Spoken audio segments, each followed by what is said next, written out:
It's Author's Night. I'm Karen Foley, your host, and today's guest is James Wright, today's modern comic book writer. And yes, we are discussing comic books. Everything from Donald Duck, 1940s, to Nutmeg, today's new genre of comic books. What would they call them? Graphic novels. Either one is fine. Either one is okay? Mm-hmm. Okay. It's not your parents' comic books, maybe not even your own generation's comic books, certainly not the ones that I grew up with. Right. I hadn't read a graphic novel or today's comics until I spoke with you and you agreed to be a guest. So I looked into it, and they say some of the origin in the comic book started in Japan in the 18th century. And I don't know if you've ever seen any Japanese animated films. They are beautiful. So who else but the Japanese would have done something so original? And went to Europe in the middle 1800s, and it was popular in the United States during the Great Depression, during World War II in the 1930s. And we all remember, I think, Archie and Jughead, Betty and Veronica, Donald Duck. But like the conservative nature of some people of the day, and like they had a committee to say what movies you could see, they did it with the comic books. They were not happy with the horror comic books. That's right. That it would warp minds. Fortunately, the committee died out. And comics books persisted with, as we remember, the old comic books, Superman, the superheroes, et cetera, and the sardonic, cynical ones of like Mad. That's right. Mm-hmm. And some of those heroes of the day, Superman, Captain Marvel, Captain America, and Wonder Woman, which you and I will talk about later. And it's a powerful media genre now. Part of it, really, when someone criticized when I brought out a book from the library, I said, well, I'm going home and reading an old comic book. And they said, oh, well, you're dumbing down, blah, blah, blah. Well, this comic book in the 1930s, Donald Duck, was a very sophisticated story and very prescient about the Middle East and tyrants in the Middle East. And I don't know, would you say, you've read these comic books, are they really for children or not? They can be. There are comics that are obviously geared towards younger readers, children, and there are comics that are more mature, complex storylines, complex themes. But even books that are aimed at children still can have those complex themes in them. There's a wide range of, obviously, it's just like any other medium with art or with film or television. There's so many different stories you can tell in that medium, and I think comics is no different. Where did you grow up? I grew up in Florida. Did you read comic books? I did. I was born in Cleveland, but did all my growing up in Florida. My mother, she just retired a couple of years ago from teaching, but she was a teacher for 40 plus years. And then my father was into comics, not diehard or anything, but he enjoyed comics. Took my brother and me to a comic shop, and we bought a few comics. That was kind of how we got started. And my mother, she wasn't frightened by the prospect, and she encouraged as well.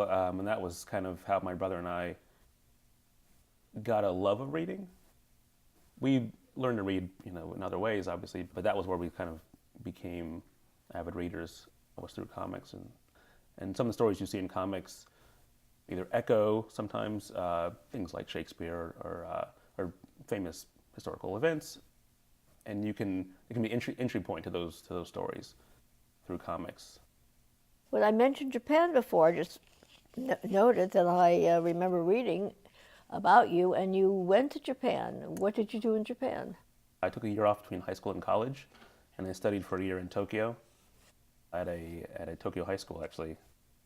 And then I went back again for my junior year of college to Kobe, and then I did 2 more years teaching English in a small town called Totori. So each time it was not necessarily as a visitor with a stated purpose, either to study or to work. But while I was there, you can't escape comics. It's a lot more accepted, I guess, in society where people commute a lot. You see on the train a lot of people reading comics, and there's kiosks in the train stations where people sell comics and stuff. So you see a lot more people reading comics, I think, in the open in Japan. Aren't they very big on superheroes there? Not in the same way. Kind of go back to the history of comics in the States, where during the 40s and 50s, when you had these committees who came out against a lot of horror comics, crime comics, and so on, and superheroes survived. In Japan and other countries in France and stuff, you didn't have that same committee, so other genres are allowed to flourish. Where in the States, it's a lot more superhero heavy. Maybe less so now. Things are kind of branching out, but in Japan, you'll have comics that are superhero-like. There's comics about doctors, comics about baseball players, about ninjas. There's all kinds of different things with comics. Obviously, any story you can tell in comics. And in Japan, those things are allowed to flourish a lot more. I noticed you dedicated your books, the Nutmeg series, to all the funny, brave, and intelligent women in your life. Who were they? I know you have a picture of somebody right up there. Yes, this is Jackie Crofts. She's the artist on Nutmeg, without whom there would be no book. Obviously, my mother was a big influence, not necessarily on the book itself, but just as far as being a supporting element in my life. Always encouraged me to push myself and to read and to write. In college, there were 2 professors I had who encouraged me to finish things, which was always a problem for me, to finish stories that I would begin and I would never got to the end to. And so I think they're pushing me as well. Kind of was one of the reasons I want to dedicate to them as well.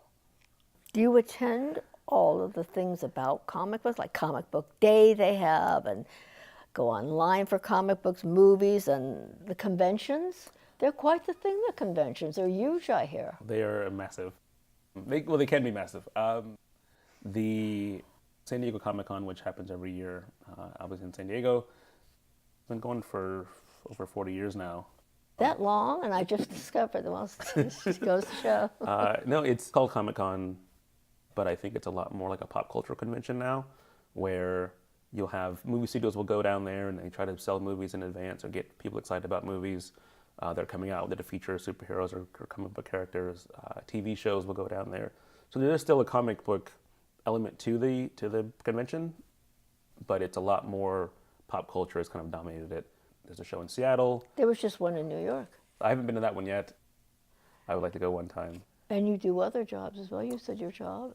Yes, my day job, I work in sports television, which is not the opposite of comics, obviously, but it's very different.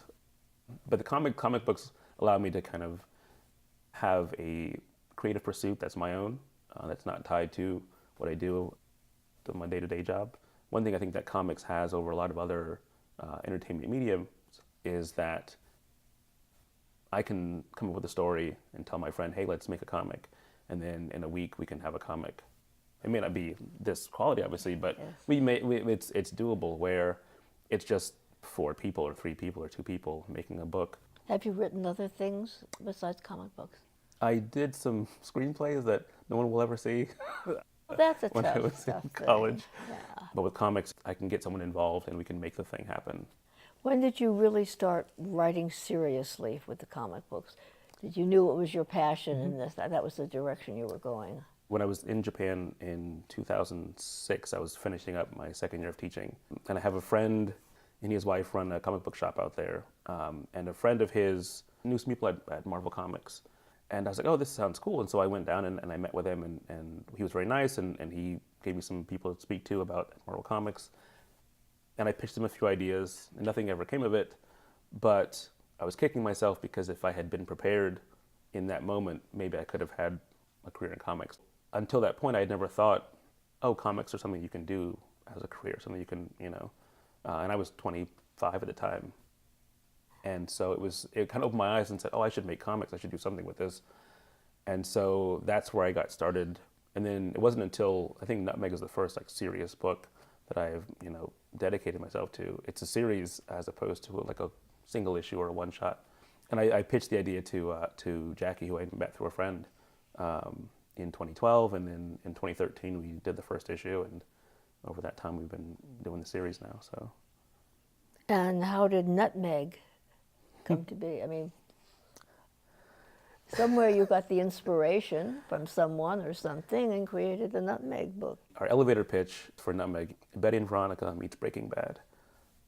It's a teen crime baking saga about two best friends.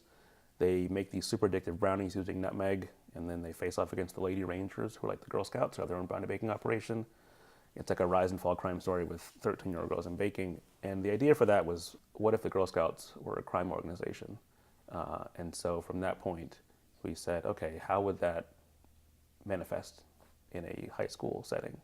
Totally different casts, totally different characters, totally different diversities, totally different real life.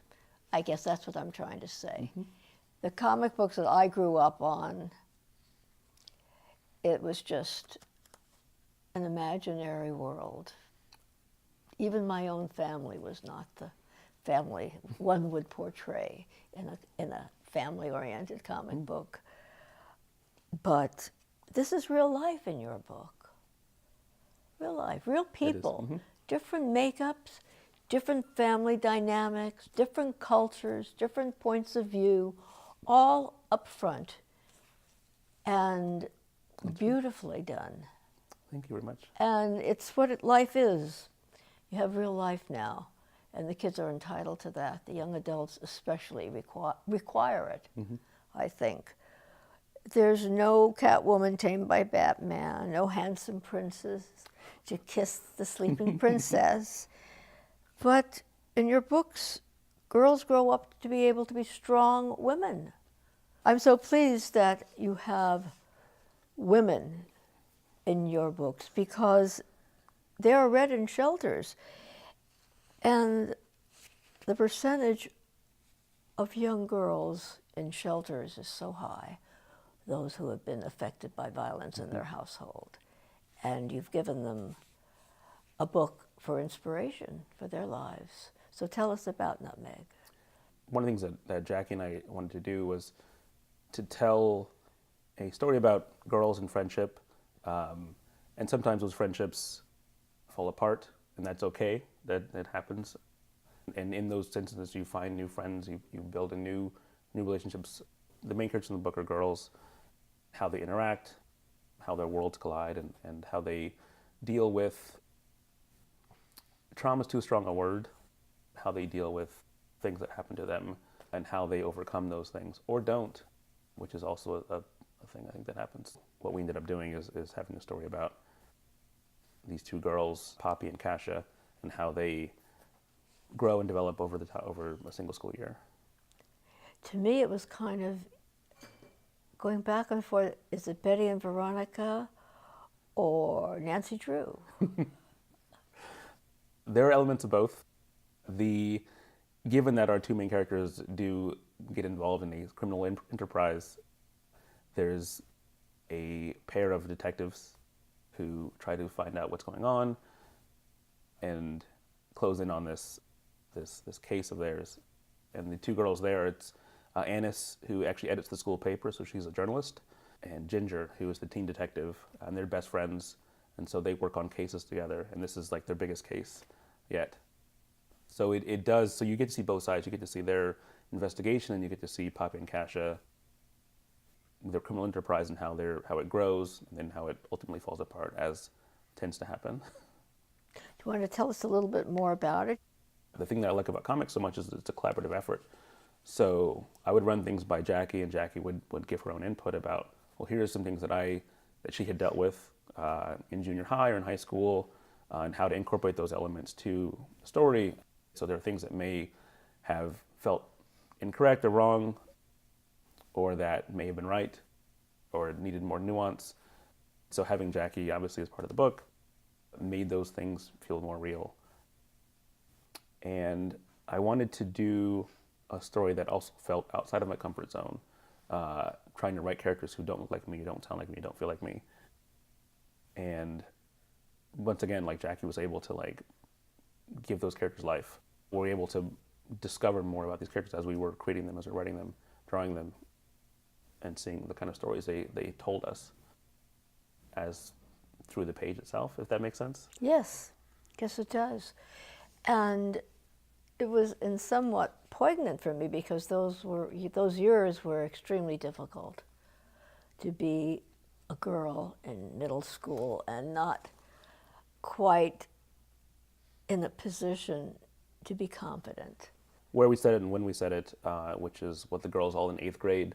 So they're in their final year of junior high, so they're technically at the top of the food chain, but when you're in a position where you're bullied, you have nowhere to go. You're still technically at the top, but there's someone still above you. Whereas if we said it in high school, the girls are too old for the kind of story we wanted to tell. Yes. The setting itself is vague as far as time period. There are things that look like from the 1950s or 60s, with there's still some modern things like computers. Basically, we didn't want the girls to have cell phones, which changes the entire dynamic because you have, with smartphones and so on, you have your internet's right in your pocket. And I know bullying when I was growing up, it happened at school, and then you could go home and you could be free of it. But nowadays, it's you go home and it's still, it's Facebook and it's Twitter and it's Instagram and so on. So that was one element we didn't want to, it felt too difficult to kind of nail down. One of the main sources I used actually for reference for the research for this book is Rosalind Weissman's book, Queen Bees and Wannabes, which was the basis for the movie Mean Girls. And she had to do a rewrite of the book because of social media kind of emerged after the time she wrote the book. But that was one of my big influences on the book as well, was that just seeing how the ways girls navigate these spaces and tried to incorporate that into the book. It's quite enthralling. I know I started it and I spent the day finishing the 3 of them, then went to the library and said, wait, I'm onto something good. And I read a few more graphic novels. What did you read? Secretaries and Sorcerers. Oh, wow. I don't know that one. And then I read another one, the name I forget. And then my husband's partner's son wrote a book about 15 years ago, a graphic novel, about his growing up and his family's divorce. And it was harsh. Oh, my gosh. In black and white. Wow. And very, very harsh. I figured, well, reading yours and then the ones from the library and that, they just expand a panoply of ideas and themes and thoughts and directions. They don't mimic one another. No, they don't. I think that's one of the brilliant things about comics, is that you can get, in a single library, you can get wildly different stories. There's shelves. There's a whole shelf. Children's graphic novels, comic books, young adults. I mean, I felt like a kid in the candy store. What is all this new stuff? Just when you think you've read just about everything, you found a whole new selection of things to involve yourself. And as I said, it's for every age. It really is. Starting mainly maybe a younger teenager, all the way up to an adult. Very compelling. And one thing I really liked, it's a book about food, and you put in all those recipes. And that was the recipes in the back of the book were kind of a way to have our friends and family involved in the book. And so we got recipes from friends and family to kind of share, mostly pastry-based, given that the girls in the book make brownies. It was Jackie's idea to kind of do that. And it fit with the theme. Plus, the girls in the book are named after spices, so we go with that too. Tell me something about publishing. How did you go about publishing? Jackie and I wanted to do a Kickstarter campaign to print the first issue of the book, and this was in fall 2013. And our goal was very low, and no one knew who we were. Jackie had gotten invited to exhibit at a comic book convention in Portland. And this is in in January 2014. And so we said, oh, let's do a Kickstarter campaign. We'll print the first issue, take it to the convention, and see what happens. Printed the book, took the book to the show, took 130 copies and ended up selling out. And then a few months later, we spoke with a publisher and then ended up signing a contract with them. And this was, so 2014, we signed, and then in 2015, the book came out through this publisher, which is Action Lab. It took very many steps in that process, but doing the book ourselves first with the first issue was that way to open that door. I think that's the way it works a lot of comics is first you make a thing, you make a comic, whatever format that takes. It can be webcomic, it can be digital online, it can be a simple, something you draw and you photocopy, and having people interested enough in that book to take a chance on you. And that was kind of how we started with Nutmeg. Everyone has a different path, as you'd imagine, but that was kind of how Nutmeg came to be as far as with the publisher we currently have. What do you do for publicity? How do you get the word around? Twitter, mostly. Really good. We do a lot of conventions. I don't actually know how many we do in a given year. Jackie lives in Indiana, so she does shows that are local to her. There's a couple shows in Indianapolis in the summer, I believe. She does a show in Chicago, and then we'll do shows together. About three or four shows together a year we'll do together. We do have dedicated people who like the book, and they help spread the word as well. We ended up doing another Kickstarter campaign How does the year. Kickstarter campaign work? It depends on the size of what depends on what you're trying to do, first of all. Where the first time we did it was just printing one issue, which had a very low goal. And the way that worked was we knew the cost of printing the book plus the cost of shipping the book. But the way Kickstarter is set up is people will pledge certain amounts. So you have different tiers. So if you pledge $10, for example, you get the book and you get some stickers. If you pledge $20, you get the book, stickers, and the t-shirt. And all the way up to whatever, $100, $150, whatever, $200. And so people can pledge a different tiers. And then you have a certain window. So it's 30 days or 40 days, whatever you set. And if you meet your goal after 30 days, then the people who pledged are charged from their cards. You get the money a few days later, minus taxes and fees, and then you use that money to do what you said you're going to do. If you don't meet your goal in that time frame, then no money changes hands. It's an unsuccessful campaign. So there's a bit of persistence involved. And uncertainty. And uncertainty involved, yes. Where the Kickstarter campaign that we just finished up in mid-November was run through our publisher, but we were trying to raise $7,000 to do a hardcover edition of the first 6 issues of Nutmeg, which is the first two paperback volumes. In part because we're trying to get into more libraries, and the current trade paperbacks that we have here have advertisements in them for other books by the publisher. They're still house ads, but a lot of libraries wouldn't take books that have ads in them. And so it's a nicer looking edition. It stands the test of time a little longer, and it's a way to get into more libraries, which is kind of because we think the book would do well in libraries. It's just a matter of getting there. Well, I wish you every success with that. Thank and you so it much. will be in our library. Thank you very much. Thank you. And I'd like to, of course, thank you for coming today. Of and I'll course. end with the words that Wonder Woman would say if she were here with us today.